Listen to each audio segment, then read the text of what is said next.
Hello and good day to everyone who is listening and even sa mga nagalantaw sa Facebook Live sa aton nga Holy Week Special.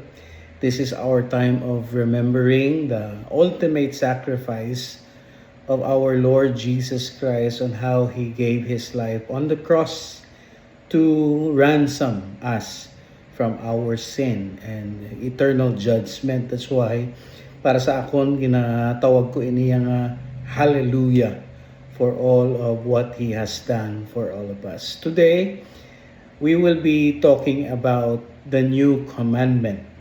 Ito yung binigay ni Jesus sa kanyang mga disciples na makikita natin sa John chapter 13 verse 34 to 35. And together with that, I will be sharing to you how this new covenant or new commandment is applied to our calling as a church.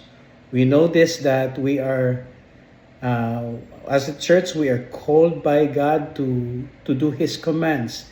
And in the gospel, we see that there are two great commands that the Lord Jesus Christ given to us.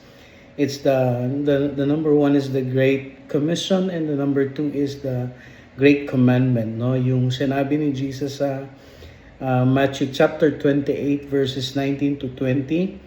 We call this the Great Commission. That's the command to the church to go and make disciples of all nations.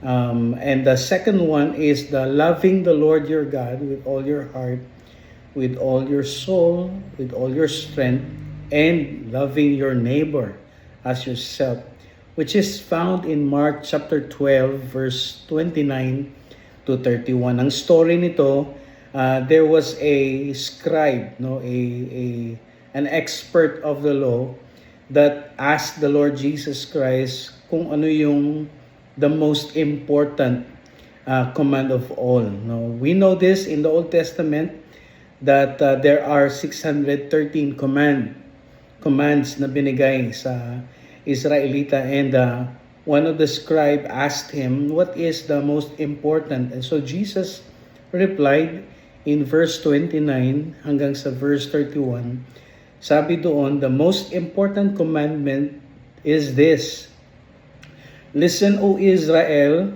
the Lord our God is the one and only Lord, and you must love the Lord your God with all your heart, all your soul, and all your mind, and all your strength. Verse 31, the second is equally important. Love your neighbor as yourself. And no other commandment is greater than this.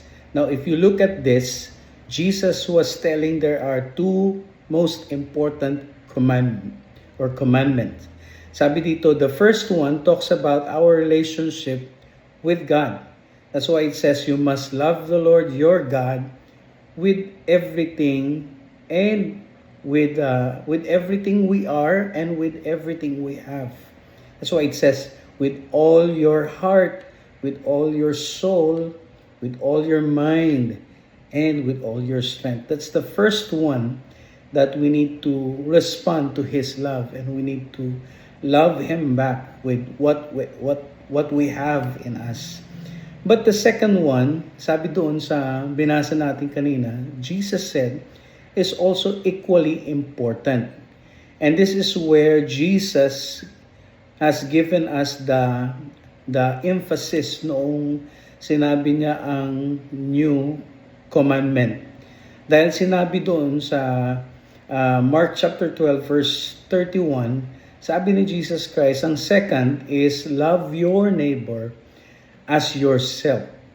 Now, when Jesus came, He didn't just taught us, hindi niya lang ito tinuro, but even showed us how this new commandment be done sa bawat isa sa atin, or presently sa atin, sa ating discipleship, sa church, sa ating relationship, at sa lahat-lahat na sa ministry.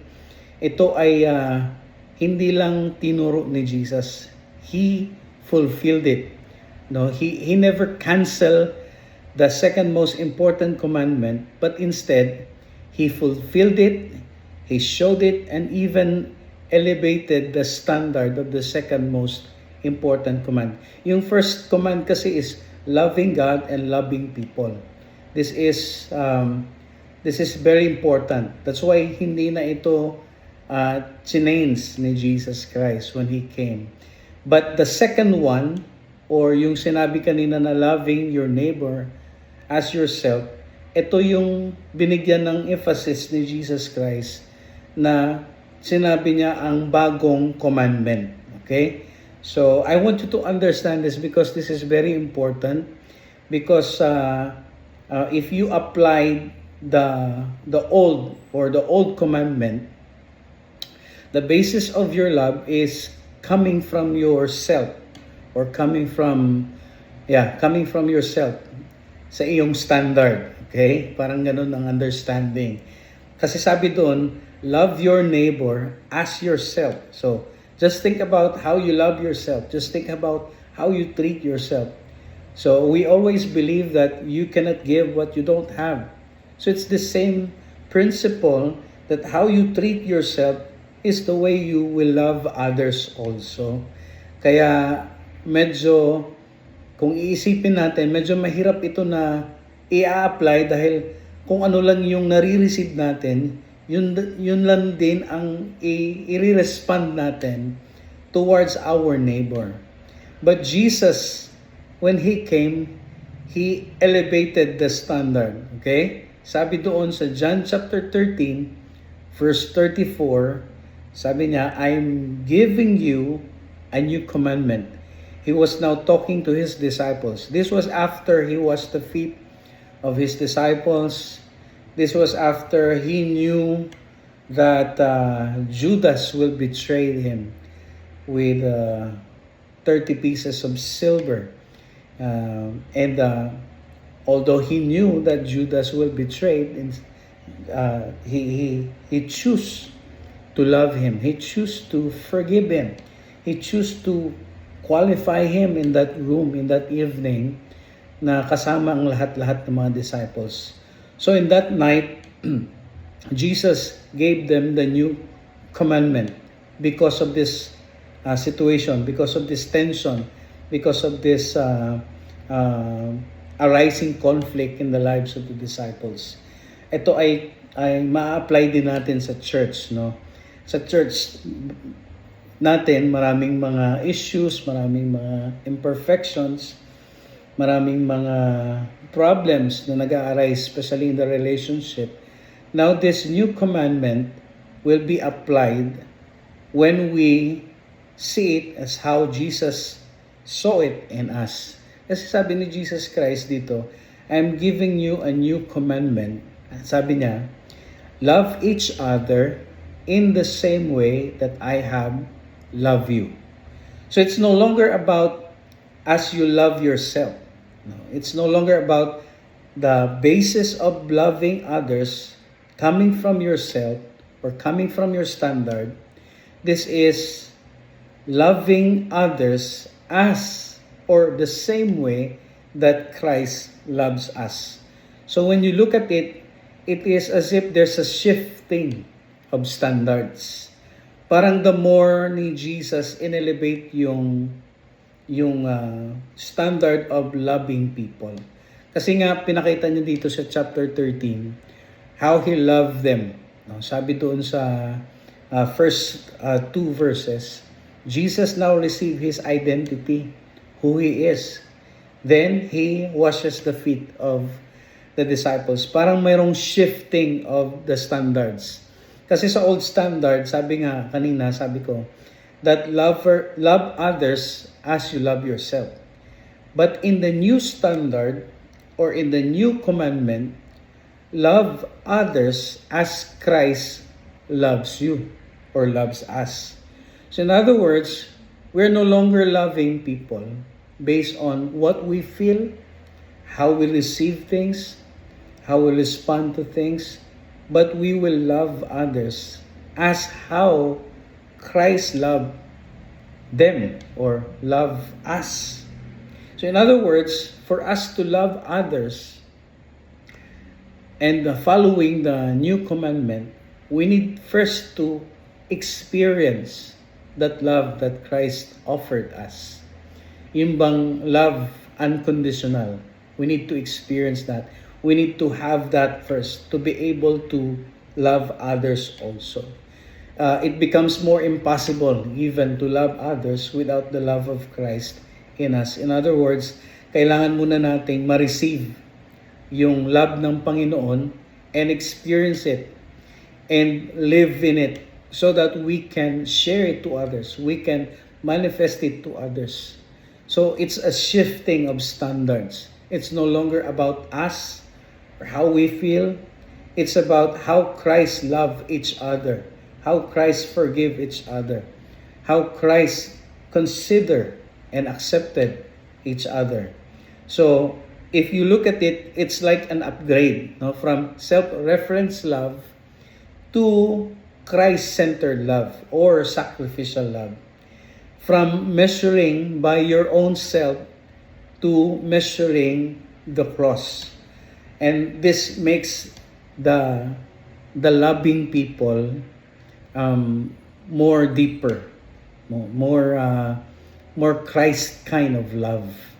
Kasi sa totoo lang, we just love people because they did something for us. We disciple people because we benefit to them. We follow them up. We come to them. We visit them because there's something that we also receive. But this time, Jesus is commanding us the kind of love that comes from His heart, that loving people because Christ loves them also. So in discipleship, and even in the church or the body of Christ, we apply this new commandment by, number one, by choosing forgiveness instead of harboring bitterness. Alam niyo, sa discipleship, there are moments that when you disciple people and they fail the standard or they fail your expectation. Ito yung minsan ang nagpapahirap sa pagde-disciple ng tao, of making them like Christ in the process of discipling them. Ito yung minsan nagbibigay ng kahinaan or nagpapastop ng mga leaders to disciple people because we have the tendency to expect more. Suddenly, we expect them to become like Christ. Parang we look at it as a quick response, a quick change of heart, a quick change of commitment. But it's not like the disciples on how the Lord Jesus Christ loved them and forgive them. So it's the same that we need to choose to forgive people again and again. If you disciple and they fail you or they go back to their own old ways, ito yung pinaka-challenging talaga sa discipleship. Yung minahal mo, binigay mo na ang lahat sa kanila, tinuruan mo na, and then babalik na naman sa old ways, babalik sa world. So how would we respond to that kind of relationship? So this can be applied, no? Dito natin ma-apply yung new commandment na tinuturo ni Jesus Christ, because whether you like it or not, every one of them is loved by God, no? Mahal talaga sila ng Lord as how the Lord loved you and accepted you. So instead of harboring bitterness, you choose to forgive people again and again and again, even in the church. And this creates unity in the body of Christ. If we have this kind of spirit or mindset that whenever people fail us or whenever they fail the standards of the discipleship, we need to choose forgiveness. Pangalawa, we can apply this new covenant by choosing to believe that God is at work in their lives or to everyone. That we will never judge their situation. Instead, we will choose to believe that God is doing something in the lives of His people. Sometimes human as we are quick to judge. Ang bilis nating i-define yung isang pangyayari sa buhay ng mga disciples natin or sa mga members natin. And this makes sometimes the relationship in the church more chaotic dahil naunahan nating i-judge or naunahan nating bigyan ng conclusion ang mga nangyayari sa buhay ng ating mga miyembro. But we need to believe, as the Bible says, that God works together for the good to them that love Him. And another, we can apply this new commandment by, number 3, choosing to see what God sees in everybody. Or choosing to see choosing to see what God sees in everybody instead of seeing it according to what we feel. Know this for sure, as a pastor or as a leader or as a discipler, God sees things in a different perspective. Sabi nga ng salita ng Panginoon that His thoughts is higher than our thoughts. Now in the church or in discipleship, ito yung dapat nating ma-acquire bilang mga leaders or pastors, on how we see the Lord works in the lives of His people, how we see in their failures and in their setbacks, how the Lord will work at it and make it a living testimony of their lives. Ito talaga yung kailangan nating ma-receive bilang mga leaders. Yung pipiliin nating tingnan or pipiliin natin na tingnan kung anong nakikita ng Lord sa buhay ng ating mga miyembro or sa ating mga disciples. At ang pang-apat ay choosing to declare the promises of God and what they become. No, you choose to confess over the lives of your people or over the lives of your disciples of the promises of God over their lives, instead of looking for failures, instead of looking for shortcomings. We declare the Word of God because we believe that the Word of God is powerful. We choose to say and speak and declare the Word of God over their lives, that God is in the process of developing them as Christ-like. No, kung ano man ang pinagdadaanan ng mga disciples natin, katulad natin, may mga shortcomings din tayo, may mga failures din tayo. But the Lord choose to declare His Word to us, that He has a plan for us, that His plan for us is to prosper us, not to harm us, but to give us future. So in the same way how the Lord declared those promises in us, we need to declare, or we need to choose to declare God's promises over the lives of our disciples, of our members. No, minsan kasi madaling sabihin na ayan kasi na-curse dahil sa ginagawang kalokohan. But know this for sure, the Word of God is powerful. That's why we need to declare the Word of God again and again to our lives, to the lives of the people that we are handling or we are taking care of, because that's very powerful. And last, how we can apply the new commandment by choosing to love them unconditionally. This is now Christ-likeness. In leadership, no, if you look at it in John chapter 13, Jesus redefines leadership. How? By serving His disciples, by washing the feet of His disciples. Jesus knew that Judas will betray Him. Jesus knew that on that night, Judas will sell Him for just 30 pieces of silver. But though He knew about what is about to happen, Jesus gave him still that treatment, that relationship, that love. No, nilevel niya ang pagmamahal niya sa kanyang mga disciples. He gave the same treatment. He washed the feet of Judas. He chose to love him. But we know this, that Judas choose different way. And so this day, we need to reflect on this portion of scripture na binigay sa atin ng Panginoon. Again, sabi ni Jesus Christ, I'm giving you a new commandment. Love each other in the same way that I have loved you. And not only that, Jesus also said in verse 35, the next verse, by this, everyone will know that you are my disciples if you love one another. So it's my challenge to all of us that we will apply the new commandment.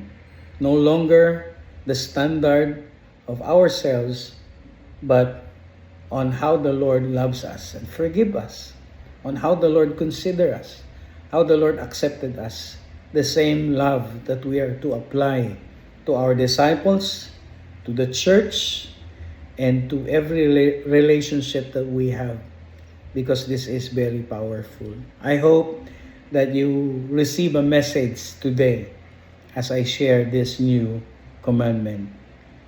Thank you, Lord. Let's pray. Father, in the name of Jesus, I pray that you will give us knowledge and understanding. How can we apply this new commandment to our lives? Help us, Lord, that this will be established in us, in our hearts, as we go and make disciples of all nations, and as we build your church. Help us, Lord, in Jesus' name. Amen and amen.